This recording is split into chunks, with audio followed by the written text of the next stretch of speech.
Doctor, അതുപോലെ തന്നെ ഈ CKD ക്രിയാറ്റിനുമായിട്ട് എങ്ങനെയാണ് ബന്ധപ്പെട്ടിരിക്കുന്നത്?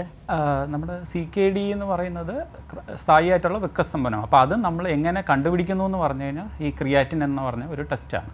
ഇപ്പോൾ ക്രിയാറ്റിൻ എന്ന് പറഞ്ഞാൽ നമ്മുടെ മസിലിൽ നിന്നുണ്ടാകുന്ന ഒരു ഘടകമാണ്. അത് നമ്മൾ കിഡ്നി വഴി ഫിൽട്ടർ ചെയ്ത് യൂറിനിലോട്ട് പോകുന്നതാണ്. അപ്പോൾ നോർമലി നമുക്കൊരു സാധാരണ ഒരു മനുഷ്യന് അത് നമ്മുടെ മസിൽ മാസിനെ ഡിപ്പെൻഡ് ചെയ്യും. മസിൽ കൂടുതലുള്ള ആൾക്കാർക്ക് ക്രിയാറ്റിൻ കുറച്ചുകൂടെ കൂടുതലായിരിക്കും. അപ്പോൾ അതുകൊണ്ട് ആണുങ്ങളിൽ ഒരു 1.4 വരെയൊക്കെ ക്രിയാറ്റിൻ വരാം, നോർമൽ ബ്ലഡിലുള്ള ലെവൽ വരാം.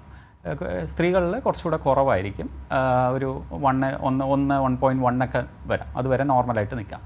അപ്പോൾ ഇതാണ് അതിൻ്റെ അളവ്. അപ്പോൾ കിഡ്നിയുടെ അസുഖം വരുന്ന സമയത്ത് എന്ത് പ്രശ്നം എന്ന് പറഞ്ഞാൽ കിഡ്നിയുടെ ഈ ഫിൽറ്റർ ചെയ്യുന്ന കിഡ്നിയുടെ പ്രധാനപ്പെട്ട ഒരു ഫംഗ്ഷൻ എന്ന് പറയുന്നത് ഈ വൃക്കയിൽ നിന്നുള്ള ഈ ടോക്സിൻസിനെ നമ്മൾ അരിച്ചെടുക്കുക എന്നുള്ളതാണ്. അരിച്ച് മൂത്രത്തിൽ കൂടെ കളയുക എന്നുള്ളതാണ്. അപ്പോൾ അപ്പോൾ ആ പ്രശ്നത്തിന് ആ ഫംഗ്ഷന് പ്രശ്നം വരും. അപ്പോൾ അത് കാരണം എന്ത് പറ്റുമെന്ന് പറഞ്ഞാൽ നമ്മുടെ ബ്ലഡിലുള്ള ഈ ക്രിയാറ്റിൻ്റെ അളവ് കൂടും.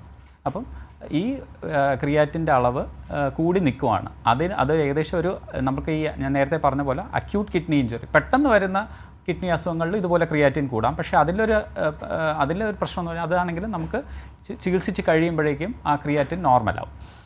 എന്നാൽ ക്രോണിക് കിഡ്നി ഡിസീസ് എന്ന് പറഞ്ഞ അസുഖത്തിൽ സ്ഥായിയായിട്ടുള്ള വൃക്കസ്തംഭനം വരുമ്പോൾ ഈ ക്രിയാറ്റിൻ പെർസിസ്റ്റൻ്റ് ആയിട്ട് നിൽക്കും. അത് കണ്ടിന്യൂസ് ആയിട്ട് 3 മാസത്തിൽ കൂടുതൽ ക്രിയാറ്റിൻ ഉയർന്നിരിക്കും. അത് ഈ 1.4 മുകളിലൊക്കെ നിൽക്കും.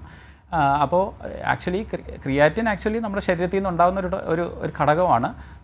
അത് നമ്മൾ ടെസ്റ്റ് ചെയ്യാൻ വേണ്ടി ഉപയോഗിക്കുന്നേ ഉള്ളൂ. അപ്പം ക്രിയാറ്റിൻ കൂടുതലുള്ളവർക്ക് മിക്കവാറും വൃക്കകളുടെ കേട് വരാനുള്ള സാധ്യതയാണ് കൂടുന്നത്. അത് കിഡ്നിയുടെ അസുഖം ഉള്ളവർക്ക് ക്രിയാറ്റിൻ കൂടുന്നു എന്നാണ്. ക്രിയാറ്റിൻ കൂടുന്നതുകൊണ്ട് വൃക്കകളുടെ അസുഖം വരുന്നതെന്നല്ല. ഈ കിഡ്നിയുടെ അസുഖം ഉള്ളവരിലെല്ലാം ക്രിയാറ്റിൻ കൂടുതൽ വരും. അത് കാരണമെന്ന് പറഞ്ഞു കഴിഞ്ഞാൽ ഇത് നമ്മളെ ക്രിയാറ്റിൻ എക്സ്ക്രീറ്റ് ചെയ്യുന്നത്, അതായത് കിഡ്നിയുടെ ഫംഗ്ഷൻ കുറയുന്നതുകൊണ്ടാണ് അത് കൂടുന്നത്. ശരി ഡോക്ടർ, വ്യക്തമാണ്. ഡോക്ടർ, അതുപോലെ തന്നെ പ്രധാനപ്പെട്ട ഒരു കാര്യമാണ് ഈ മറ്റ് വൃക്കരോഗങ്ങൾ ഈ രോഗമായി മാറാനുള്ള സാധ്യത എത്രത്തോളമുണ്ട്?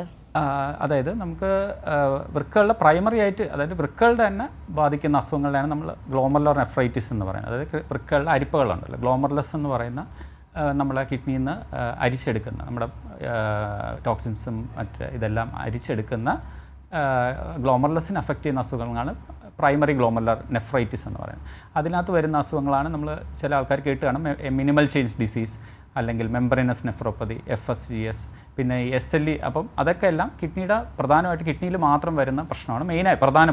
പ്രധാനമായിട്ട് വൃക്കകളെ മാത്രം ബാധിക്കുന്നതാണ്. ഇനി ചില അസുഖങ്ങൾ, ഉദാഹരണത്തിന് പ്രമേഹം, അമിത രക്തസമ്മർദ്ദം, പിന്നെ SLE വേണമെങ്കിൽ പറയാം. അങ്ങനത്തെ അസുഖങ്ങളിൽ ഈ വൃക്കകളെ മാത്രമല്ല ബാധിക്കുന്നത്, ശരീരം മൊത്തം ബാധിക്കാം. അതിൻ്റെ കൂടെ വൃക്കകളെയും കൂടെ ബാധിക്കാം.